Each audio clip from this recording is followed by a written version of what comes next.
What's going on, everybody? Exceptional Gabe here, back with another great episode of Exceptionally Animated, the show where we invite the best voice actors and animators and chat about their wonderful work in the industry. Today, I got the myth, the man, the legend. Please welcome Leto Call. Well, hello there to you and to every listener and watcher, every watch listener. Eh? Yeah, thank you for inviting me on the show, Gabe. This is going to be fun. I checked out some of your other interviews with all my friends that you've interviewed here from Vancouver and us, my little cartoon family, and I'm very excited to be here. So thanks for having me. I'm so glad to have you because I told you before when we talked in the past, you are definitely one of my favorite Vancouver voice actors because you remind me of you're like a mix of Tom Kinney and James Arnold Taylor. You both have that same energy inside of you and a very Oh, man. bubbly performance. Well, thank you, Gabe. Yeah, James Arnold Taylor just had a birthday, I hear. And so I wished him a happy birthday. And yeah, he's great. I've only met him once in the first season of Johnny Test. He actually came up here for a cast supper. And yeah, so he just right away, right off the bat, I'm like, I know you. I know you. So it's kind of like we had a little I don't know what that is, but whatever. Anyway, yeah, he's great, and thank you for that. That's a very big compliment. Thank you. You're welcome. You're welcome. So, I often start my interviews off with a simple question: what was your first ever voiceover role in the industry? Oh, okay. Well, my in the voiceover industry, it wasn't in cartoons. It was for Kokanee beer. It's a Canadian beer. I don't know if you've heard of it. Where are you located, Gabe? So I'm actually from Indiana. Um, Yeah. yeah, Gabe. South Bend, Indiana. Okay. It's not in Gary, right? No, not Gary. Gary's rough. Don't go to Gary. I just remember from Bugs Bunny, it's like, Gary, Indiana, Gary, Indiana, Gary, Indiana. Bugs Bunny. I don't know. Anyway, great. Okay, so coming to you live from Indiana and Vancouver, we have a exceptional game. The question was, what was my first voice gig? It was not for a cartoon. Again, it was for Kokanee beer, Glacier Fresh State, great Glacier Fresh Taste, straight from the Kootenays. No, yeah, that's right. Glacier Fresh Taste, straight from the Kootenays. Never bought me one beer. They did not a flat of beer. I thought everybody gets a flat of beer.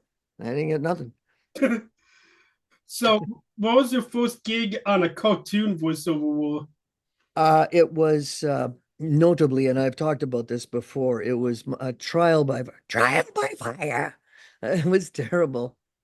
It was wonderful that I got the gig. I played a day player who was a warrior who got blinded by the flames of a fire-breathing dragon in Conan the Adventures of Conan, or Conan the Adventurer. And it was my first gig, and everybody in the circle there that around all the mics, they knew that I was legally blind and born this way. So outside in the sun, I can't see anything white. It's just all white. So that's why I need to be in. That's why I painted all my walls dark. So it's like my cave, like my dark academia, as you can see behind me. It's all like weird. Really? Stuff.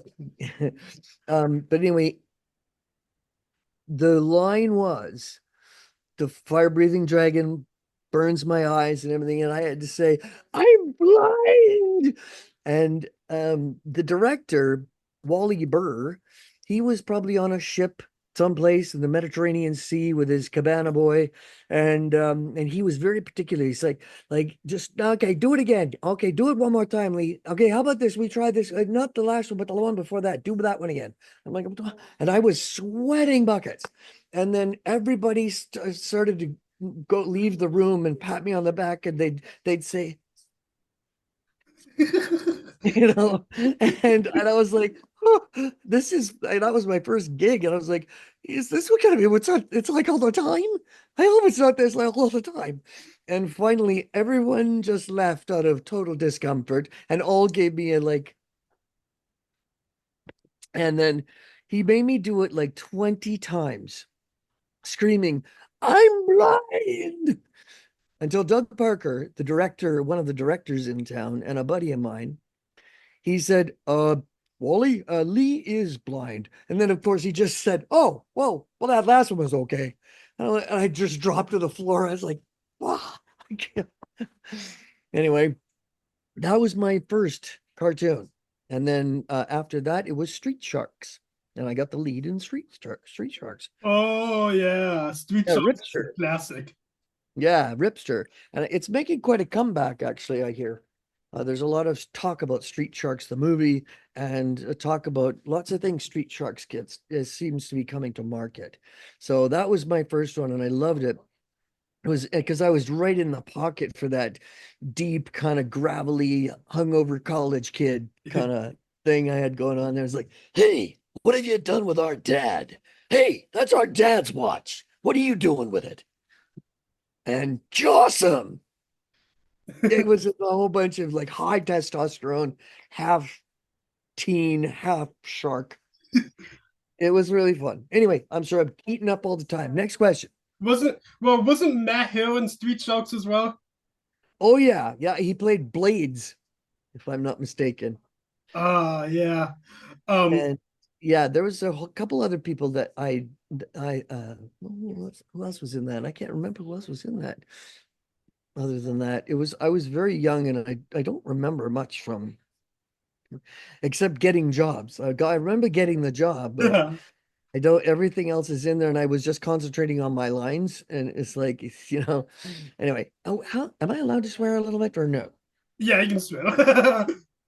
Like what, give me the ceiling. What can I say? Like, what's this up to the level of and not beyond that kind of swear word? Okay, you can I'll let you take it up to shit.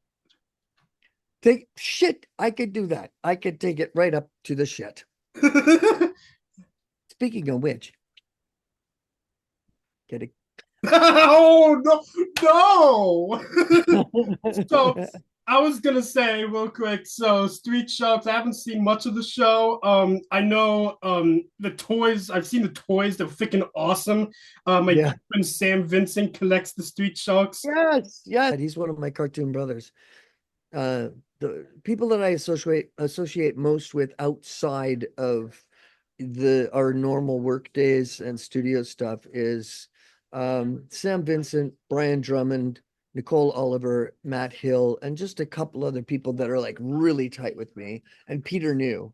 But I don't really go out of that, but I do have all of my other people that are in this city that I also call my cartoon family. Mhm. So So, and another thing about Street Sharks, who could forget that theme song? It was like Street Sharks.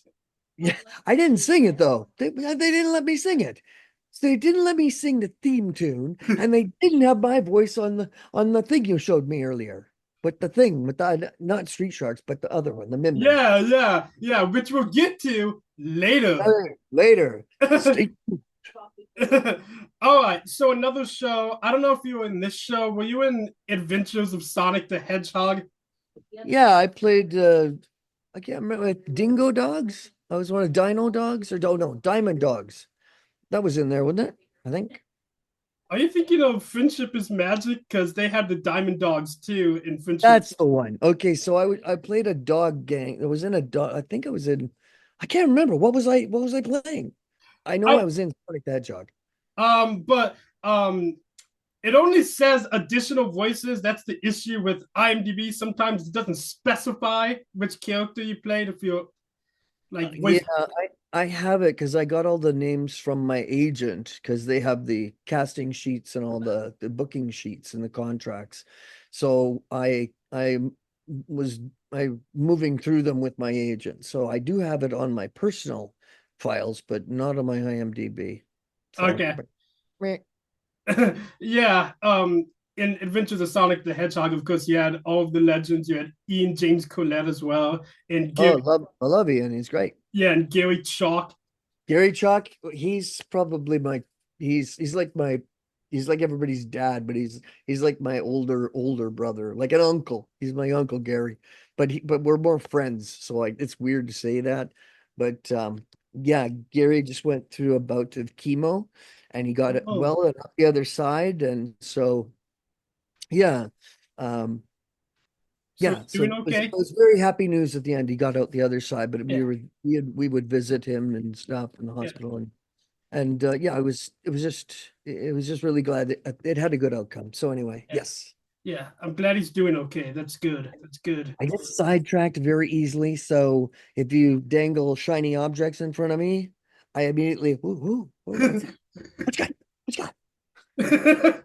So, another show I believe you in. Weren't you in the Brothers Grunt? Yes, that was Danny Antonucci's first production, before and Eddie. Yeah, So this was the first. Nobody even knows about this one, and I played Sammy.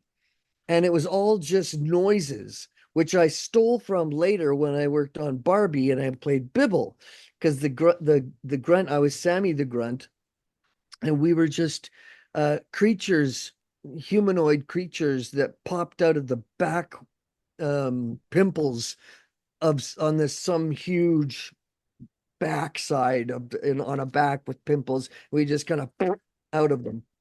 yeah. So the Brothers Grunt, the animation is so strange because like all of the characters, their like veins are so grotesque and they look like Yeah. they're in constant agony. It was an MTV show, and that was like Danny's style back in the day before Ed and Eddie. Yep, yep. So I'm glad to say I was on. I was not in Ed, and Eddie, unfortunately, because I wanted to. I was gonna phone Danny and say, "Hey, what?" Anyway, but I am happy to say that I was on his very first cartoon. That's awesome, dude. That is awesome. Yeah. So now we're gonna get in some of the more well-known cartoons you were in. So first one I want to bring up. Well, I don't know how well-known this show is. You were in the Wacky World of Tex Avery. Oh yeah, they wanted to play Sean Connery. They wanted to make Sean Connery a voice for what was the character? It was Genghis. Yeah, Genius, the A lion. lion, a lion, Yeah, yeah. They wanted my bad Sean Connery voice for it. Let me show you how it's done, boys. It was terrible. But guys don't do a very good Sean Connery, but I can fake it pretty well. And that's what they wanted, so that's what I gave them. yeah, yeah. That was a And then, fun show. I like the animation style. I was trying to pay homage to Tex Avery, obviously, but yeah, yeah. Well, it was Tex Avery style of cartooning, yeah, and animation. I was very proud to be a part of that too, because Tex Avery is like Chuck Jones and yeah, he's amazing, right? yeah. So Uh, he very distinct style. So I'm guessing you guys work separately, but do you have any memories of working with Billy West or Maurice LaMarche on that show? I've only met Maurice LaMarche once in public and like, oh no, twice in a cast where he actually came to Vancouver.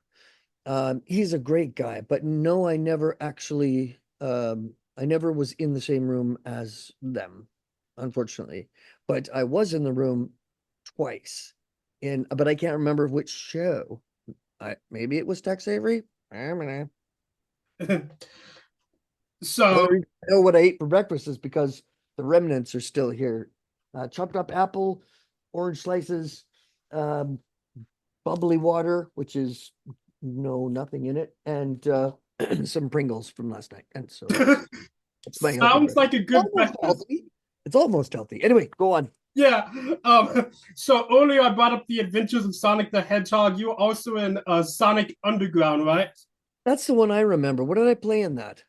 Uh, Again, it does not specify. I think you played one of the villains. I think one of the villains was voiced by Maurice LaMarche in that show, Yeah. and um, I can't remember though. I haven't seen Sonic Underground in a long time, even though I Me know neither. Sam Vincent did the songs, all the songs. Oh, did he? Yeah, and Oh, Brian Drummond was Knuckles. okay. Well, yeah. I remember playing Not a Nice Person in Sonic Underground, but I can't remember what. Um, I will look it up. And Yeah, so, yes, I'll post it underneath whatever we're gonna do today. yes, definitely, definitely. And you were also so I brought the show up to you, and you did not remember the show. It was called Generation O. Yeah, I don't remember it, but I remember that I was only a day player, so that's probably why I don't remember much about it. I think I was only in one episode. Yeah, yeah, I was in so many episodes that like we were all working so much. We were going studio to studio to studio, sometimes three, four times a day. And so that was one of my gigs. yeah. I don't really, it's all kind of a blur. Yeah, I just wanted to bring it up because he voiced his name was Cole, and it was funny because Chantel Strand voiced the main character. She was in a rock band, and it was based off of an actual rock band, Letters to Clear. Oh, Uh, wow. and it was funny. Chantel Strand's the girl voiced by Chantel Strand, her manager rented out this house so they could perform at and practice, and it was at your house. The character he voiced in this show, his house, and her manager was like, "Oh, that guy said it was his house. He seemed legit outside where I bought it from." You have a very long memory, my son. And the funniest part is the character he voiced. I gotta send that to you, that episode, because you should watch it. He was just so chill, which is hilarious because you have just all these people moving into your house. I don't, I, the thoughts come to sometimes just like beep, beep, beep. So I don't know. I would love to see a clip of it because I know Yeah, you sent a whole bunch of clips, and I had to go back on those clips to see those things because I kind of remembered what some of them were, but other ones I'm like, I don't even remember. I don't remember doing that. So anyway, so um, um, moving along, you were also in Adventures from the Book of Virtues. I played Ari the groundhog, and I was playing with Andrew Francis when he was before his voice cracked. And while his voice was cracking, so he was just a little tyke to me. And I was also playing opposite Christopher Judge from Stargate. So he was Teal'c, high with the thing on his forehead. I haven't seen only one episode I've seen just to see him, and he's Yeah. great. Yeah. So I watched this show, Adventures from the Book of Virtues. I watched it a lot as a kid. And I was gonna say that I don't know if you knew this. In the third season, they actually replaced the original voice actors with a Vancouver cast because in the first two seasons they had an American cast and like big name celebrity voice actors. Like Well, I think Ori was originally voiced by Jim Cummings. Did you know that? oh, I love Jim. Oh my gosh, that's great. No, I did not know that, but I'm so happy to know that I actually was replaced. I replaced him, which is sad, actually. No, I don't like that. But I'm glad for me. But yeah, that ran so long, like 52 episodes or something. I can't Yeah. remember. And I got something to show you. You ready for this? This is my first thing I got to I show you. This okay, is an go on. authentic model sheet from the show right here. You got all of the characters. I don't know how well you can see that. Yeah, okay. There's the tongue and the thing and the I'm thing. trying to. My microphone is in the. Oh, you can see Ori right there, right there. Oh, there I am. Hey, that's really awesome. I would love a copy of that. How do I get one of those? I don't know. I managed to find one on eBay. I don't know how many were made, but I was That's lucky to amazing. find it. Well, now you're showing me all this merch that I want for me. So, so I'm so old, I'm considered nostalgia animation. That's but I'm still concurrent. I'm still current. So as I'm still in, Ninjago. So that's Hmm. current. And last year, Dragon Quest, which was huge in the UK, and I think it's gaining some interest here because it was the same company that did Dragon Ball Kai, Dragon Ball Z, and Hmm. all that. So it's the same studio. So and it was really fun. But anyway, back to that. Jim Cummings and I went to my first furry convention, and I believe it was his too, but it was the biggest one, so it wasn't all like that kind of kink vibe about it, and like I've heard there is. It's a very professional and very family friendly. So Jim and I were the guest stars, I guess there, guest appearance people, and I tried to do a Winnie the Pooh, and I said, and I don't do a good Winnie the Pooh, which means he hates people that do Winnie the Pooh. I just I preface with that, and I said, "Oh, Christopher Robin, um, don't you know nobody in the 500-acre woods, no one can hear you scream." That was So, really good. I thought, well, I don't practice them, so especially because I just wanted to get one line, and so he was sitting next to me, and when I looked back on the video, that was totally deleted. I'm like, okay, obviously I'm offended, but no, I really like Jim. He's great. Yeah, yeah. So do you have any other memories from working on Book of Virtues? Um, I do remember that I was very lucky because it was a huge casting call for Ari, and it was down to Ian Corlett and myself. And so even it would have gone to Ian, I would have been happy. Or anybody else, I would have still been happy because, I love all my friends here and I want to see them work just as much as I do. As much as I do me. As Hmm. much as I do me does not sound right. So I'm gonna maybe delete that out. And one more thing I forgot to mention. You know who else was in that show? Michael Donovan. Yes, Michael Donovan was after Doug Parker, the director, one of the first directors in Vancouver. Michael Donovan became the second one, and that's the ancient history of the blossoming of the industry here in Vancouver. I've been back since then. So yeah. All right, we'll go ahead and move Fine. on to our next show. This one you might not We remember. went to the next show. Are we done?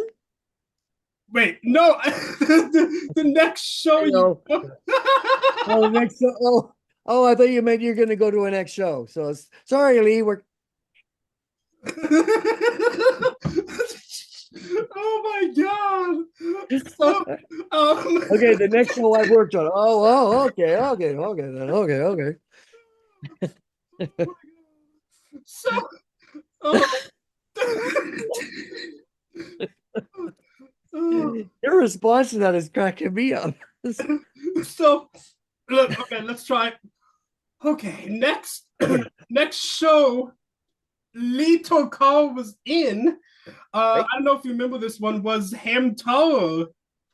Yeah, I remember Kathy Westluck was in that. I was in that. Again, it was a time when I was first starting out, but there was a lot of stuff coming in for me. So I don't really remember. I'm pretty sure it was an ADR, audio dialogue replacement cartoon. And it was done at Ocean Studios before. Yes, Yes, that's right. and it was directed by Carl Williams. I love Carl Williams. He's one of my favorite directors because we cannot stop laughing. Like we're constantly ribbing each other and taking the piss, as they say. I Excuse didn't me. I didn't say shit. Yeah. I mean, I just now I just but anyway, I just get it. Never mind. Anyway, he's hilarious. Just brings out such funny, stupid stuff in me and everybody, I think. Anyway, yes, go on. Yeah, I think you're only in one episode, but I'll show a couple plushes real quick. I have Hamtaro. Hamtaro was voiced by Kiara Zani Yes. right here. And then I got Pashmina, voiced by Tabitha St. Germain. Oh, Tabby. Yeah. And then I got cute little Penelope right here. Uh she That's was voiced great. she was voiced by, you ever worked with Jocelyn Lowen? I can't remember the name off the top of my head. Sorry. Sorry, Jocelyn. So it's if we've met, I, I was probably hungover. I just can't remember. All right, so we'll move on to the next show. This show is awesome because it was actually created by Ian Colette, you in Yvonne of Oh the yeah, Yukon. being Ian. Yeah, He, being Ian and Yvonne of the Yukon. oh yeah, yeah, that's right. I was the general. Never, if not today in BIPOC, could I ever got away with doing a Japanese general.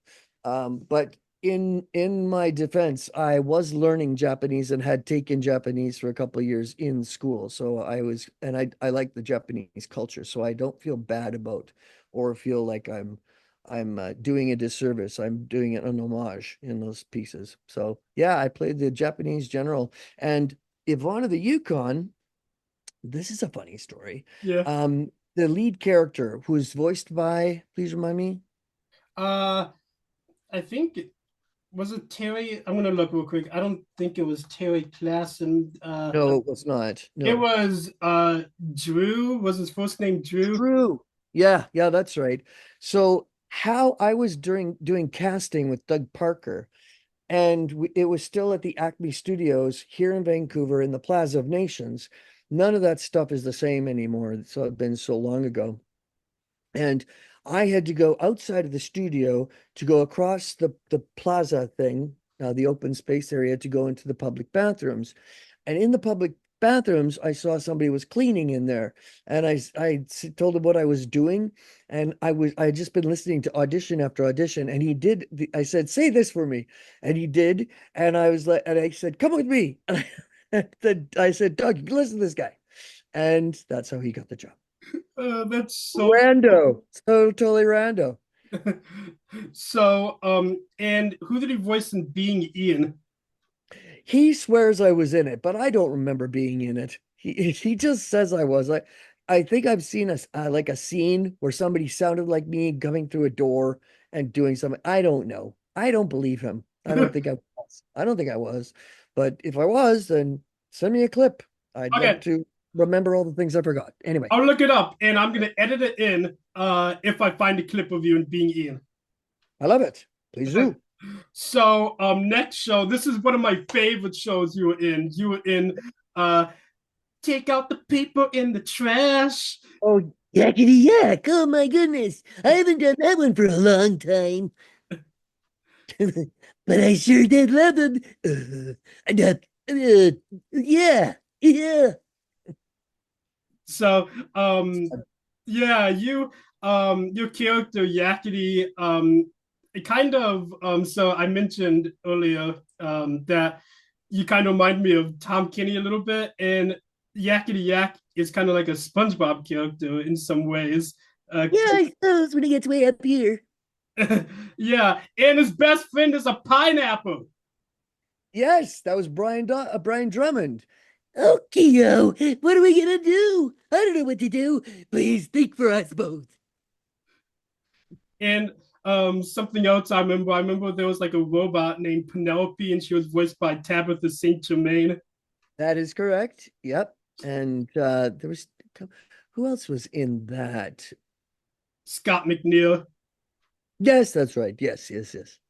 Um, Anyway, yeah, that was a very, very fun show.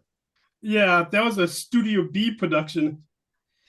It was before Wild Brain hoovered up them and a lot of other developing animation uh, houses that had started in the fledgling days of animation here in Vancouver. Even Acme Studios, no, not Acme Studios. Sorry, I was going on something else. Nerdcore Studios under Ace Fipke, and he gave me some of my best breaks. I did like 4 shows with them. All the ones where I get to play funny characters. It seems like those ones did the best. Yeah, I'm not saying. I'm just saying. yeah. I had such a good time and so many great memories, and I got such a great payout if you add up all the things that I earned for them and for me.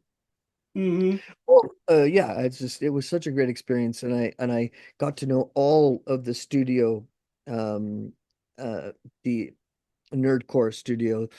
Anyway, you want to talk about Studio B and Yakety Yak, so please continue. So I was gonna say, Studio B used you a lot because you were in just about every single Studio B show that Yes. I know exists to my knowledge. Yeah. Chris Bartleman and um, Chris Bartleman and hmm, I can't remember Peter. Oh my gosh, I can't remember why. I'll remember it as soon as we stop talking about it. Okay, Peter keep going. Kalamis.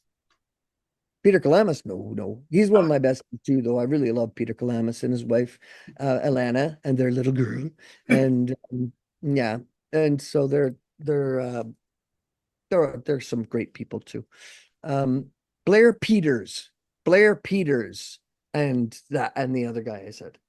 Mhm. That's So the next show, this is another Studio B show you were in, but you did not voice the main character. You voiced, I think you voiced the music teacher, if I'm not mistaken. You were in What About Mimi?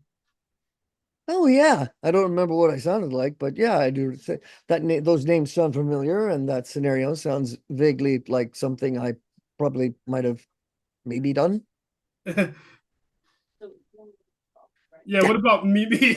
What about Mimi was a great show. It's one of my favorites because Kiara Zani voiced Mimi, and she did just an awesome job. Mimi was such a funny character. Kiera does an awesome job every single time she opens her mouth. She's excellent. She's a great voice actor. Yeah, she's always been one of my favorites, up there with you, obviously, and Sam Vincent. All of you are incredible, actually, all of you. Oh, well, bless your heart. Thank you.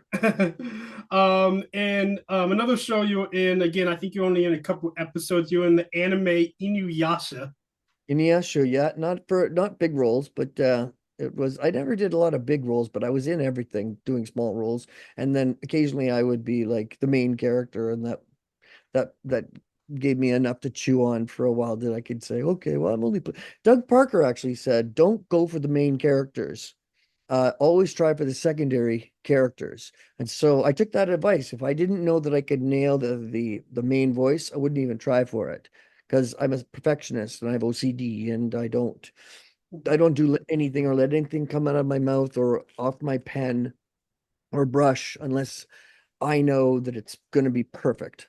I don't do an I'm accent till I know it's perfect. And same thing with this. And so I got a lot of secondary characters, but I tried for them. So Yeah, I'm the same way. I'm also oh, I have heavy OCD, so I'm the same way. I can relate to what you just said there. see, so you get it. Yeah, yeah. So the next show you were in, well, this was a movie, but this is one of my favorites. You were in Stella Luna. Do you remember doing Stella Luna? I know I was in it, but I don't remember. You gotta remember we were working a lot. It was like the heyday of animation, where for Yeah. me anyway. I was like I was getting work all the time. So some of these things I don't remember. Plus, you know, I'm an old man now. So what do you want? Hey, what do you want from me? I'm an old man. So you voiced Escoy the spider, and Free. Oh my gosh. Okay, yes. That's right. I think you sent me a clip of that. yeah, Uh, and yes, he had the George of the Jungle vibe going on. probably. I draw a lot from me. um, and again, Stella Luna was voiced by the amazing Kiara Yep. Um, and I really liked Stella Luna because it had a huge message about diversity, which I really like. Uh, Yeah. Yeah, it yeah, did. Yeah. because fun fact about me, I'm on the autism spectrum, and a Oh lot, yeah. yeah, a lot of people on the autism spectrum are very drawn to voice acting and animation. Yes. So Yeah. I'm very passionate about diversity and all that, and it's great to see a movie with that message. Yeah, it was. Yeah, I remember that. When being a blind person, I know that I'm a minority too. I'm also an advocate for the Foundation for Fighting Blindness, now called Fighting Blindness Canada. So I'm an advocate for them. Excuse me. I told you I was an old man. Uh, anyway, so I like the diversity premise in that as well. And I've had a lot of parents that I know that have had children that are on the varying degrees of the spectrum, Mhm. and I am of the belief that everybody is has a place on the spectrum because there are varying degrees of normal that people call normal, which I think are absolutely abnormal, and and some people that are on the spectrum because they are, and they seem more normal than the people who say they're not on the spectrum. So I I don't know. definitely I agree with that. That's an interesting perspective. I've never heard, it looked like that. That's interesting. Well, I'm a disabled. Like I'm considered disabled. So I'm legally blind, can't drive. Been this way since birth, congenital. So I've always been placed in a category that is too sighted for blind people and way blind for sighted people. So I've just been crammed into this middle dead zone where nobody believes. Like people see me do my paintings and my drawings, but I'm doing this with ink stains on the end of my nose, right? Yeah. But they think, oh, look at this thing you're just, you're not blind. I'm all right. Oh, sorry, I said that. I'm sorry. Again, do keep that out. I'll say to them in a mumble. Anyway,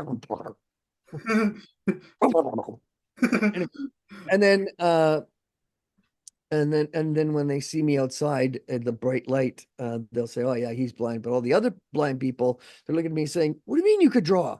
How can you draw? Why are you drawing? You're not blind. Totally faking it." So I don't really belong to a category. So I know what it's like to be marginalized. Hmm. I definitely agree because like I'm in that middle spot too, like you mentioned, Hmm. I can, like verbalize stuff and like, and I seem like I'm not on the spectrum when you know, I am, if that makes any sense. It does, yeah. Well, yeah. I mean, I don't notice much different about you than anybody else. So I love that. there you go. And Oh, I've been faking looking blind all my life. So I don't know. all right. As long as we like ourselves, that's Yeah, all that. definitely. Yeah. Amen. Yes. Yes. Into that, brother. Yes. All right. Back to the list. Here we go. Back to the list. All right. So, again, you voiced various characters in this show. Do you remember doing Sabrina the animated series? Yeah, didn't I play Salem the cat? I think. I don't Uh, know. you I might played a have lot of done it because they had a spin-off and they replaced the voice actor because originally it was the original like voice from the show, the live action show. But they did a spin-off and they replaced the voice actor. So maybe you did Salem, I can't remember. well, maybe I was replaced. I don't know. I don't care. I got paid. And another show you did was Mega Man NT. Remember that show? Oh, Higsby. I loved Higsby. He was great. I also played Woodsman. And I took that from an old Rug Doctor commercial when I was growing up. Rug Doctor steaming mad at dirt. And so I became Woodsman because nobody else knew where I was getting this voice from. That's so funny because I'm the same way. Like there's like all these random jingles and commercials and stuff that I always hear on the radio and shit. And there's that word again. And yeah, I'll hear all this stuff and I'll start randomly singing it, and they're like, "What are you doing?" Yeah, they get caught in your head. I remember jingles from when I was a little boy, and that's when Mr. Rogers first came out. So that's how long ago that was. So there you go. Yeah, yeah. I Anyway, remember, I remember, I'm so old. I remember going to school in grade one and talking to my best friend at the time, Darcy Ingram in Kelowna at Gordon Elementary. And I remember we met up on the entrance to go into the school, and we're like, "Hey, did you see the Muppets last night? Oh my God, yes, I did. Oh man, they're so cool." And so we were right there on the day that the Muppets first came out. That is how old I am. wow. I'm 67. That's not that old. Come on. I'm not 60. You actually believed it. Oh my God. I'm 57. No, 56. Yeah, I was gonna I say was joking. there's I was no way. joking. It said I looked. What? There's no way. Uh, I should just tell people I'm 87 and I moisturize. They'll be like, "Oh my God, you look fantastic." no. Oh my God, did you moisturize? Okay, so another show I don't know if you remember this one because again, this is another show you had like very few roles in. But this is one of my favorites. Do you remember Trolls with a Z? I have some of the dolls right here. Yeah, that was an early one. Uh, I know I didn't have much in that. That was around the same time as, oh my God, I can't remember. It was such a long time ago. All those things were such a long time ago. But yes, I remember the Trolls with a Z. I think Yeah. that was recorded, I think, at Dick and Rogers, I want to say. I don't know. I know that the Genghis and the Tex Avery, that was at Dick and Rogers Mhm. Studios. And again, going with the theme, see this character right here? This is Ruby. She was voiced by Kiara Zani again. Kiara Zani, she's just in everything, eh? Yeah, she's in everything. I know, but that's because she's very, very talented. Yeah, she is. And then this troll was voiced by Britt McKillop. Okay. I didn't know Brit very well.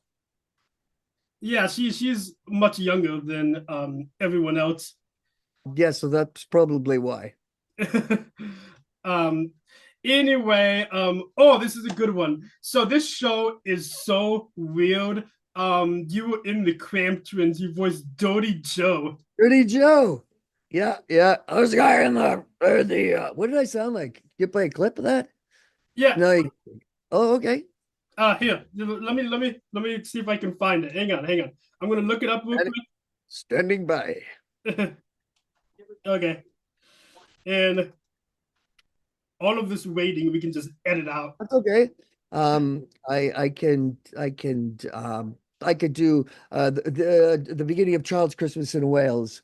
Um, one Christmas was so much like the other in those years around the sea town corner now, and all about and out of all sound except the distant speaking of the voices, I sometimes hear a moment before sleep. That enough time? That was great. Yep, I got it up. I got it up. That was perfect. Perfect. Perfect. Good timing. Yeah, yeah. All right, here we go. Here we go. Dylan Thomas would hate me, by the way, but that's okay. All right. Let's see if we can hear it. Hopefully we can pick it up. All right. Oh, cool! Can you hear it? You think that's cool? You think that's cool? There he is. Dirty Joe. I remember him now. Oh, yeah. You think that's cool? Check out this. And then he, whatever it is. Yeah. So, yeah, that's Dirty Joe. I remember tasting blood after most of those sessions. Hey, how are you doing? Thrashed my young throat. Now I don't think my voice is ever gonna have those same dulcet tones I had when I was a little lad. So another funny thing about Dodie Joe, like every scene he was in, they never showed his face. It was just the bottom of Oh, his body. yeah, it's sort of like what's the one with the home hardware, the home handyman guy, where you can only see the neighbors across the fence, just his hat. What was that? Home Improvement? Might be Home Improvement. Yeah, I can't remember, but anyway. yeah. Anyway, so keep going. Please ask away. More questions. All right, here we go. Let me get my list back up. I gotta switch. Okay, here we go. Here we go. You were also in. This is another great show. You were in Crypto the Super Dog. Oh yeah, yeah, I was in that. I don't know what I played again, but You voiced Stretcho Mutt. that's what I did. Stretch so much. I can't remember what I did for that one either. See, I don't write these all day. I don't like catalog like other people do. I really should do that. I gotta get on that. Yeah. Yeah. But if you got clips, hey, send me any clip that you've seen me in with a little, here's what the show was and here's what you played. Okay. That'd be Yeah, I'm on it. I would do that. I'll give you $50 if you do it. Because I know you do this in your sleep. So you just scrambled together and like cobbled together all of those clips in like just overnight. So I couldn't believe it. I was like, oh my God, he got all this done.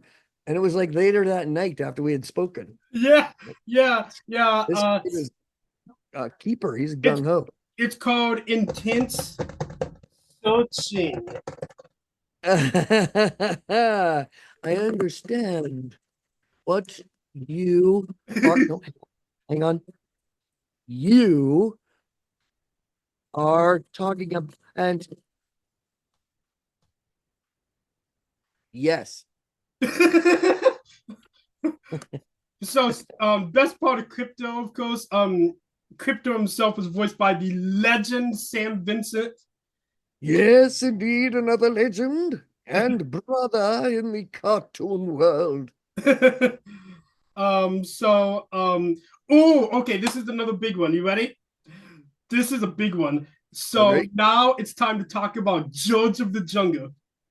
Oh, yes.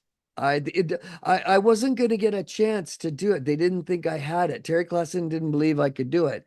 And then I bought a book of jungles around the world to give to Jay Faulkner, who is the show director, in charge of all the animation. And it cost me like $80. And it was a beautiful book. I didn't really want to give it away, but it was all the tropical jungles as reference pictures. And so I gave that to him, and he made Terry Klassen give you another shot. And so I was just like, well, there you go. Bribes do work. No, but after everybody heard it, they thought, of course, what else? I was very sad to see that it went to Toronto after that because I don't think that, and I'm sorry if anybody in Toronto is listening to this. I don't think the show was. I think the budget was too low, and I think doing that it dropped the amount of integrity and just the honest performances to the show. But I loved doing George because he was me, and I always say this, but a little dumber. Yeah, but so I just wanted to mention, so you know, I love the Vancouver voice actors. And no offense to anyone in Toronto, I have some good friends in Toronto too, but I definitely prefer the Vancouver voice actors in my opinion. Why, thank you, sir. That's very nice. Me too, but you never heard it from me. This isn't going to be aired anywhere, is it? What's the one? Any which one? All right, so moving along, another show you in. I don't know if you remember this show. You in Sushi Pack. Yes, Sushi Pack. I played no, that's not Yamroll. I played Yamroll in that one, but Sushi Pack. What did I play in Sushi Pack? I remember I was in it. You voiced again.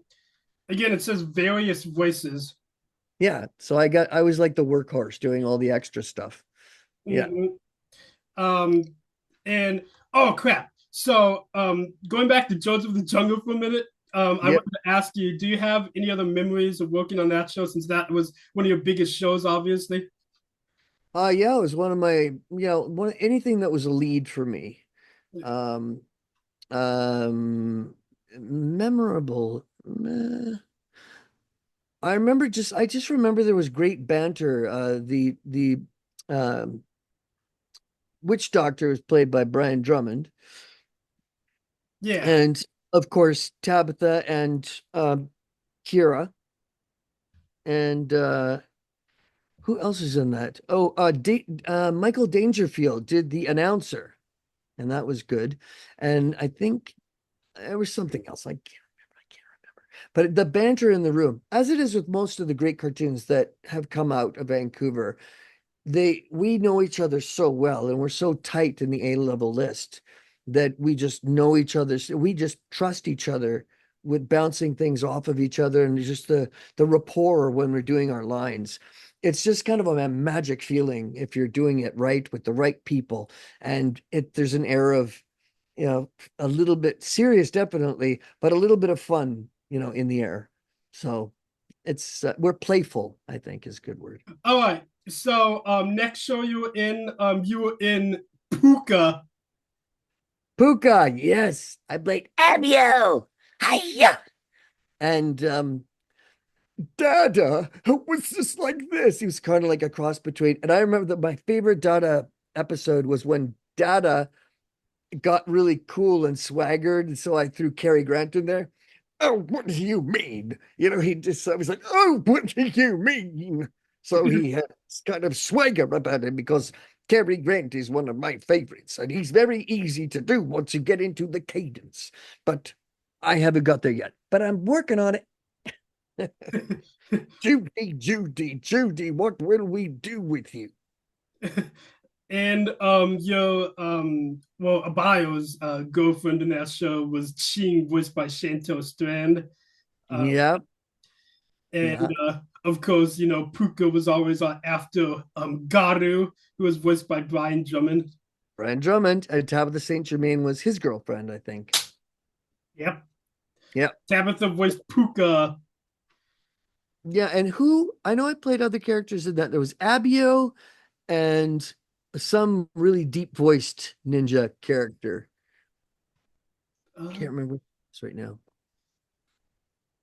I can't remember either. I just know Abayu and Dario. Those are the two I remember the most. Okay, but there's a third that I've done. That I can't remember what it is, but he's another ninja that has a very deep, sort of husky voice, very like this. He sort of reminds me of, I don't know if I'm getting this correctly, but Speed McCool. Hey, I like your monkey. And that was from Johnny Test, one of the many characters I played on that. Oh, yep. Yeah. Was it Toby? Tobe? Yes, I think that's it. Is he just like a ninja thing all the time? Just I like the think so. Yeah. guy? Yeah, that was me. I don't Yeah. remember what he sounds like, but I remember it being deeper and kind of silly, but menacing in a silly way. All right. And in this show, this is one of my favorites. Okay, you ready? Because this I, is a I'm show ready. I watched all the time. You were in 321 Penguins. Oh, Dr. Vigil. I remember that he was quite English, I think, but I can't remember exactly how he sounded. Is this close? Yeah, Uh, that is exactly right, pretty much. So wow. Wow. Okay, that's dusting off some memories there. Yes, Dr. Vigil, I assume. Yes. I Wow. interviewed a couple other people from 321 Penguins. I had Ellen Kennedy, who voiced the grandmom on that show, Yeah, Ellen's great. and Claire Collet, who voiced uh, Michelle, I think her name was. Yes. Yeah. Yeah, just a little thing then. Who played the big lead guy there? Because he was a good friend of mine for a long time, and I've just sort of forgotten his name Well, right. Paul Dobson voiced um, uh, Well, uh, he was something, but the other guy that played the big bulky head captain thing. Hey, here, I gotta look. Now I gotta look again. Yeah. That's the only one I don't know because Michael Donovan voiced Kevin, who's my favorite character. I can do a good Kevin impression, by the way. Let me do it for Go you. on then. Oh, here we go. Hello. Is there more? No, he just Oh, that's great. Hey, okay. every For scene he your was pretty much just consideration. like he was just like hello. I love it. No, what the heck is John? His name was John Payne. John Payne. That's right. Yes, he and I were drinking buddies for a long time, and we just hang out and just played chess and stuff. But now, last time I heard, he is one of the captains. He was getting his captain's certificate, and he started working for the BC Ferries, trucking people, boating people back and forth from Vancouver Island to here. And Really? yeah, he was very good. He was always practicing knots in the studio and like sailor's knots and things. It's very cool. I'm so proud of him. Anyway, please keep going. I have Oh, memories, fun memories for every memory. this next show, you were in a couple episodes of this show as well. This is another Studio B, and this is honestly what got me into Vancouver voice acting. This is the show that got me into Vancouver voice acting because it's so Okay. freaking funny. Okay. Martha Speaks. Oh God. Yes, I was in some episodes of that one. Yeah. Again, don't remember what I played. But I know the top of the Saint Germain was Martha, if I'm not mistaken. Yep, you're right. Yep. What did I play in that? You Do you voiced Professor Monkey. Professor Monkey. That doesn't sound like me at all. I don't remember what that sounds like, but I'd love to see a clip of it. Oh yeah, again, I'm gonna do some digging and I'll find a clip of it. Awesome, because there's some other stuff. I'll send you a list and I'll pay you for collecting this for me. Really? Yes, will we? Okay. So, all right. Sorry, I didn't mean to make fun. I just it's I love the way you speak. Oh, it's okay. Yeah, no problem. It comes naturally with the voice. I know it's part of your charm. Yes. It's part of your je ne sais quoi. So, next show you were again only in one episode. You were in Littlest Pet Shop. Remember that show? Oh yeah, I played Chet the pony or Chet the what is a pony? I like You yeah, voiced Chet the pony. it says here you voiced the Sideburns. Did- I did. You I don't remember that. don't remember that? Yeah. Was I thought I played Chet the pony. What did I play Chet the pony in then? Was that in Yeah. uh We're going back a long way here, my friend. And again, I'm very old. but there was two Littlest Pet Shop cartoons, and it says here you were in both of them. So maybe um The first one I think I played Chet. And I remember it was one of my first shows because there was a guy working for this company. I think it was Bruff Lubbock. He worked for them, and he was just a young actor, voice actor he wanted to be. And I did my first audition, and he came out without being a director, a casting director, or anything. And he said, "Yeah, Lee, I just don't see a career for you in this." wow. Yeah, and then I waited till I had a couple like a couple big roles, and then I got in touch with him. I'm like, "Hey, Steve, remember that thing you said?" Yeah. Yeah. So going back to the new Littlest Pet Shop, this is the Right. one I've never seen the older one. I've only seen the newer one. Okay. Um, the character voice, sideburns. I gotta roll that side. Was it Scottish then? Uh, Side bits. uh, I don't think it was. I think he might have been like He Australian. said, "Brrr." So, I think he was like a koala, but I do remember you had a brother, and your brother was voiced by Peter New. oh, I love that. That means that we were working on a show back in the early days. Well, I didn't even know that he was on that. Well, this is the newer Littlest Pet Shop. This is came out in like 2014. Wow. Yeah. Okay. So this is And I this was is in both of them? he wasn't in the original one, no. No, I know I was. Was I in the second one? Yeah, you were in both of them. Yeah. Wow. I'd love to hear what the voice sounds like. Yeah. That's all. Yeah. I'll share it with you. Yeah. Love it. Anyway, now going to the big one. You ready? We are gonna talk about Johnny Test. And I played Bling Bling Boy. And I will still destroy Pork Belly unless Susan Test goes on that date with me. So hey, Eugene. Eugene! That was based on my buddy Daryl Holt. I've known him since we were 4 and our parents were friends. His mom, Marilyn, used to get a little and she was like, "Yeah, and Daryl, what's it, boy? You boys keep it down there. Steve's gonna get upset. You keep it down." And when she got loud, she's like, "You boys keep it down there." And so I, Eugene. And I told Daryl, because we're still, he's my best friend, still the oldest. And I said, "You got to watch this." And he said, "Oh my God, that's my mom." I said, "Yep, that's your mom." Yes, Yep. that was one of your longest voiceover roles, I believe, in Johnny Test because it went on for like 6 seasons, I think. Yeah, 6 or 7.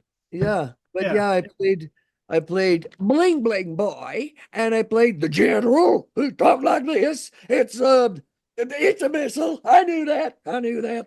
And I played Speed McCool. Hey, I like your monkey. And I played Albert the Butler, and I played Mortimer Mouse, and some other extra characters they'd throw at me, but those were the main ones. And the biggest one, of course, would be Bling Bling Boy, who Yeah. I fashioned after the voice from Joan Cusack. Oh, Mr. Adams, your children are just delightful. So that's where I got his voice from. So one of the best parts about Johnny Test, and I'm gonna do this in quotation marks, best Yep. parts. Remember, almost every second, when the arms moved, it was like Oh, yes. they had the whip crack sound effect in every episode. I know. I would love, and that's Scott Fellows that did that. He was the creator, writer, and he is to me still one of the funniest animation writers in the world. Definitely America. And he also did he did something that was a live action series. Big big big time. Oh, Big Time Big Time Rush. Rush, yeah. Oh, yeah, he did that too. And Trevor Devall and I were down for the role of the guy that got carried away in the thing. I don't want to ruin it, but anyway, um, for that season, and I just missed it by like this much. But Scott and I were really, really tight at that time because of course I was Bling Bling Boy, but Trevor Devall had taken over for Louis something, I can't remember, who did the first seasons of the dog, and Trevor Devall got the dog. I can't remember his name either. There's a lot of things I don't remember. Are you seeing that there's a kind of through line here? There's no variable here. The only variable, there's no variable. The constant is me. Sorry, what was I gonna say? Kidding. So here's a fun game you can play. Watch an episode of Johnny Test and then take a drink every time one of the plays. Okay, well, I don't drink anymore right now, so I Oh, well, don't. that's good. I'll drink. I know. I'll drink a cup of coffee, and I'll see how long my heart, holds out. How about Yeah, that? yes, Yes. yes, I'll just yes. be buzzing out the walls. I'll be calling you. It's like, game. I think I won. I think I won. I won the game. Oh my god. Okay, so for next show, this is probably one of the biggest shows you're in besides Johnny Test. Obviously, you were in Friendship is Magic. Oh, yes. Yep. Yep. I was in that. Yep. Friendship is Magic. I played Snips, of course. And I think Stephen Magnet was in that one. But Stephen Magnet, who was absolutely fabulous. And when that was in the description, I said to Terry Klassen, I said, how fabulous do you want me to take him? And he said, oh, yeah, as fabulous as you can get him. And I thought, okay, I'm free. So it's like my mustache.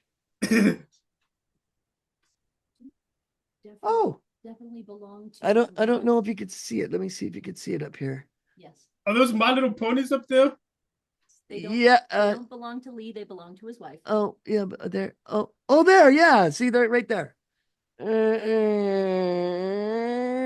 Bing. That's so cool. They belong to my wife. That's Oh, so cool. and I also played this. Yeah, that's right. Yeah. He was a voice just like me. He was and here is these. I got a little sparkly snips like this. Oh my And god, that's so cute. I know. That was one of my wife's, and she got that, and then I got just a regular one with my cutie mark right there. And uh what was the first guy's name? What this first guy's name? Gummy. Yeah, Gummy. Yeah.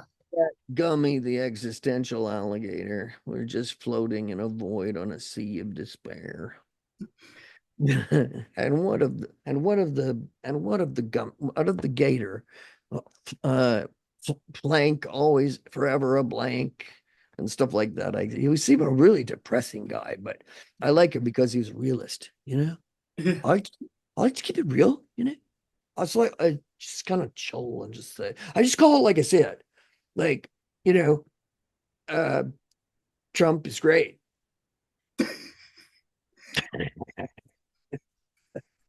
Sorry, nothing political, nothing political. Oh my god. So Snips and his best buddy Snails, Nails, yes, Richard, Ian Cox. yes. Yeah, Richard is so amazingly funny. The two of us, when we got together, like, first of all, we were supposed to swap roles. We were supposed to try out for these with Terry Klassen, who was directing. And then we went out and he was going to make his decision. Some other people went in. And then they said, okay, Lee and Richard, go back in there. And so we went in there together. So both of us were like, okay, this looks good. This looks good. Fingers crossed. And he said, you both sounded great. We're like, oh, he said, but I want you to swap roles.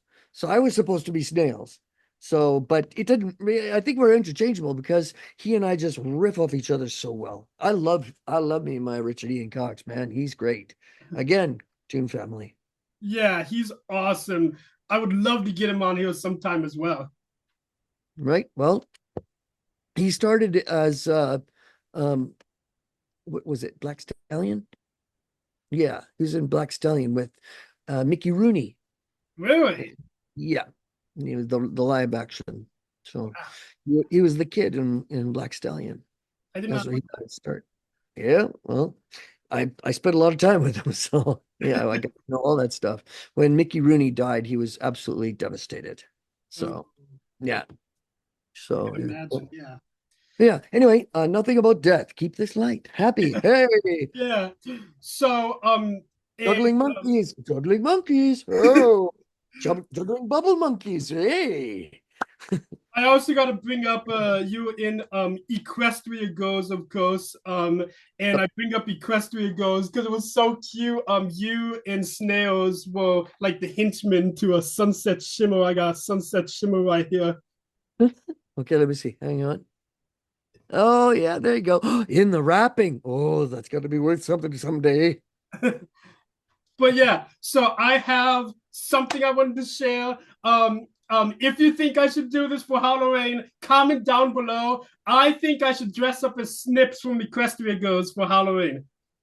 I love it. That was when he turned into a boy, right? Yeah, yeah. Yeah, you gotta do so. Yeah, you gotta do the Snips voice. Oh, I don't know. I can't remember what I did from as a boy, but Snips is just, he's just like this. So I don't remember what he sounded like. I think he was probably a little different when I reanimated as a human teen.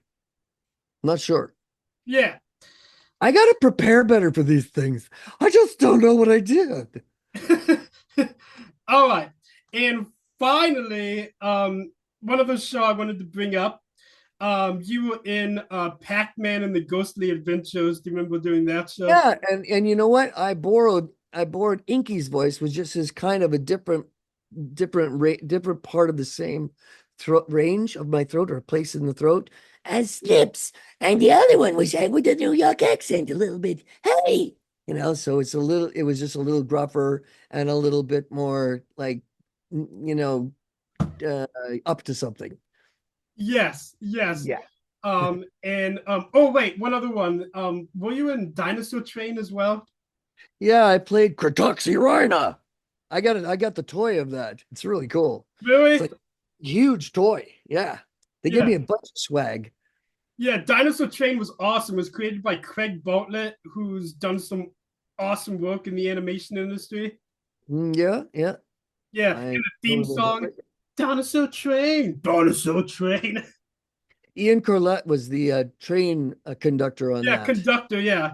Yeah, I was only in a couple episodes with Rhina, maybe only one. I don't know.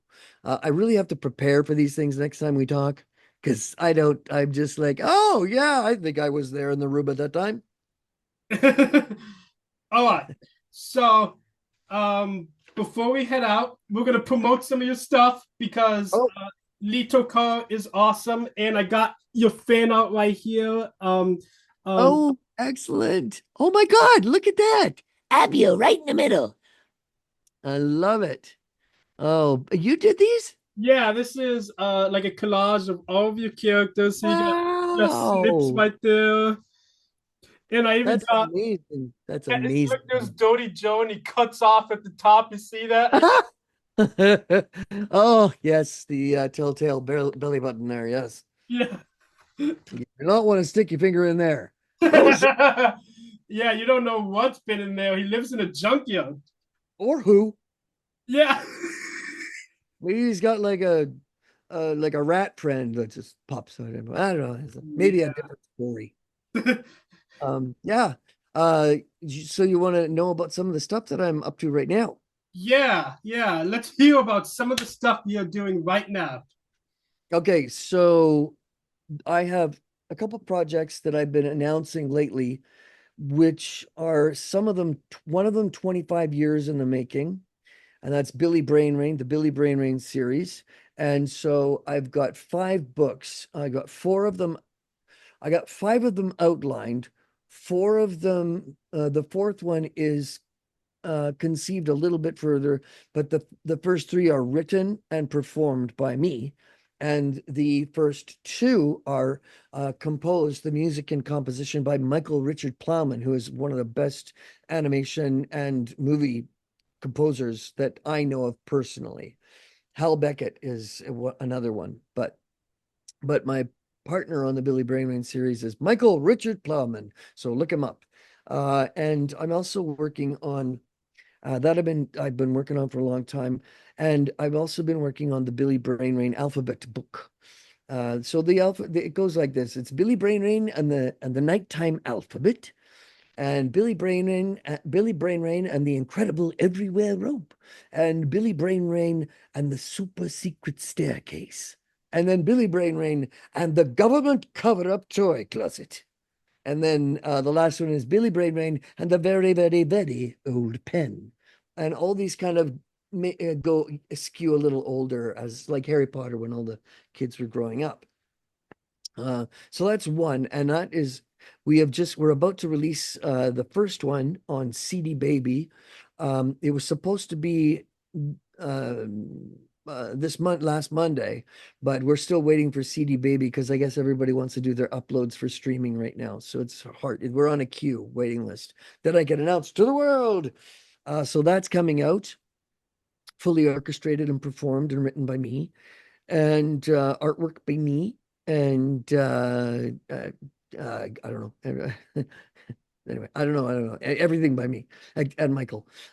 So then there's that, and I've been working on the Grim Possession of Chesterfield Couch for about 15 years, 14, and I've finished it once and then twice. It had to be a 120 word limit, 120,000 word limit. And I kept going over. And so I'd have to cut the story in half and push it the last half to the second book. And then I would embellish the first act, which I then had to cut into twice. So now I have book 1, 2, 3, and I got the outline for 4. And there's another one coming up, which leaves it open to a myriad of possessions. So it's a grim possession of Chesterfield Couch. And the grim sounds like this. And I don't know what Chesterfield Couch sounds like. Probably just a young boy who's really a young teen, or maybe a 21-year-old, and he's just fed up with this angry, insulting voice in his head. So, and he's very clumsy. Anyway, so there's that.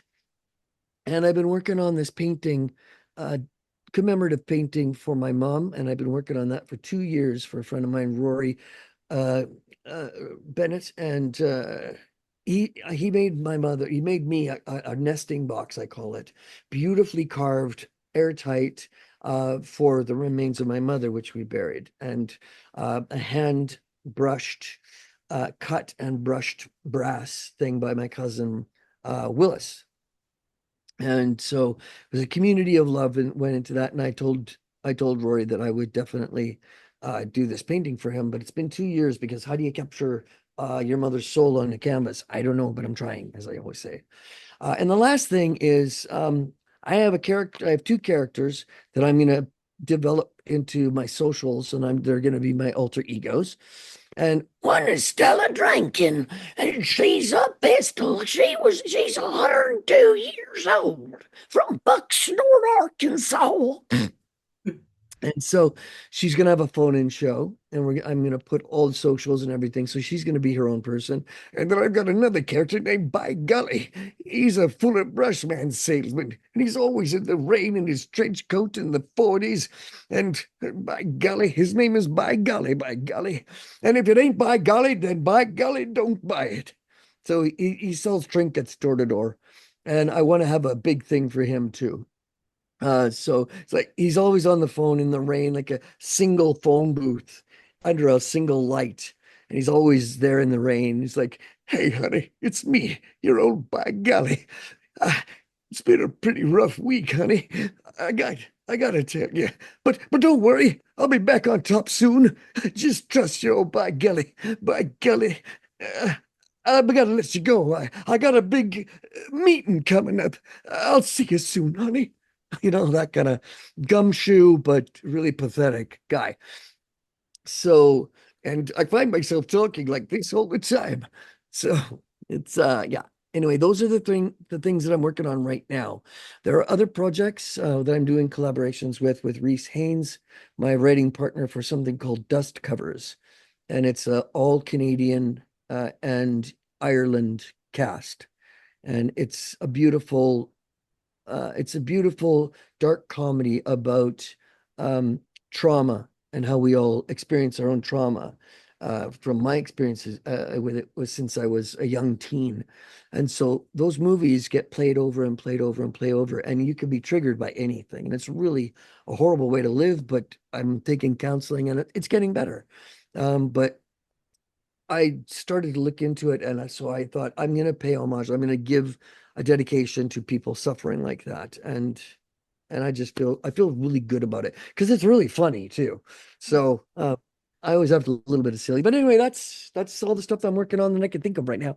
I absolutely love that. And that's kind of what I do with my Instagram page. I mentioned I'm on the spectrum before, and I like to spread autism awareness. And I was bullied a lot in school, and I like to, use my positive energy and be there for other people on the spectrum who may be feeling the same way, and make sure they don't have to go through anything that I had to go through. I get that. I totally feel that. I'm feeling that. Yeah. Yeah. Good for you. That's great. To be an advocate for something you believe in, there's nothing quite like it. Being an advocate for the Fighting Blindness Canada, I gave some speeches and stuff like that. And I've done some talks with individuals, teens that have gone blind halfway through their teenage life. Yeah. Instead, luckily, like me, luckily, but congenitally, I was always born blind, so I don't know what I'm missing. But some teens, when they lose their sight in the middle of their teens or early 20s, they can become suicidal because they know what they've lost, and which is a very sad place to be. And so it's kind of a suicide watch almost. And so I've got to talk about the benefits of being blind, which people don't realize that there actually are.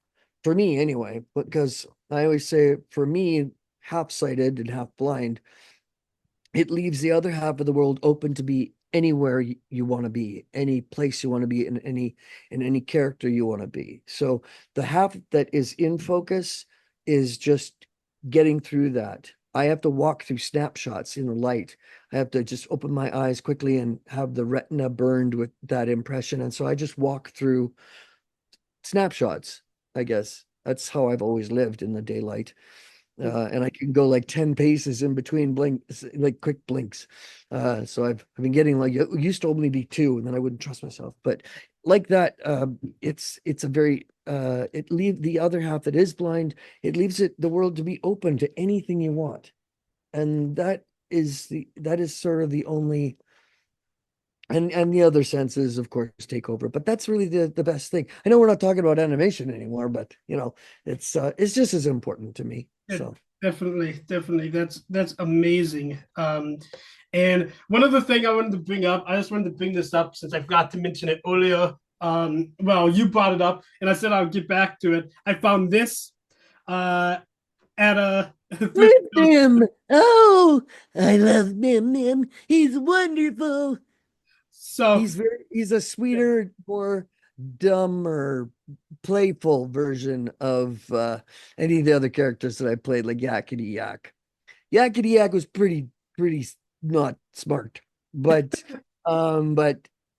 Mim Mim was just innocent. He was just innocent. And so, oh, look at that! I've never seen one of those. Let's eat it. It you looks know what like I a cat. find ironic about this show? You finally got to work with the great Susan Test, if you get my joke. Yes, she was Kate in Kate and Mim Mim. Yeah. Yeah. Yes, she was great to play off of as well. She is one of the other fantastic actresses in town. There's a clutch of them that I can name right now, like her, Ashley Ball, Kathy Westluck, Kathleen Barr, Nicole Oliver, and so many others. But those are some pretty solid talents right there. Kirazani, these I gotta tip my hat to all of them because, there is no such thing as gender in voiceovers to me anyway, because you're just an actor and you can either do the job or you don't do the job properly. And they are just amazing. So I have a certain standard and they're way over my high standards. They're surprisingly good. That's So amazing. So yeah, and you told me that voice, hold that thing up again. oh, Hold that here we go. little Yeah. puppy up again. Now, what did you said it plays a voice. Yeah. Play it into the microphone. Hey, Purple. Wowie, wow. Jumping jelly beans. That's not you. That makes me mad. Yeah, it's like, what the heck? Because he sounds like this, not jumping jelly beans. I don't know what he's doing here. Like Dr. Bunsen Honeydew in the Muppet Labs where the future is being made today. Thank you, Beaker.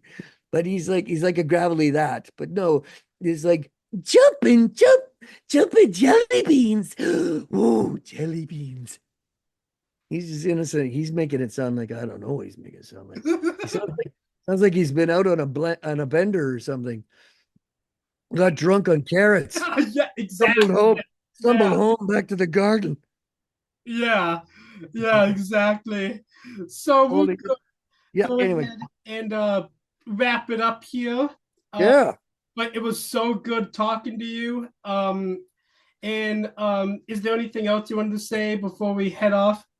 We're how long? We are like 25 minutes over. I'm terribly sorry. But you know, you're easy to talk to. What can I say? I And you appreciate ask very good questions.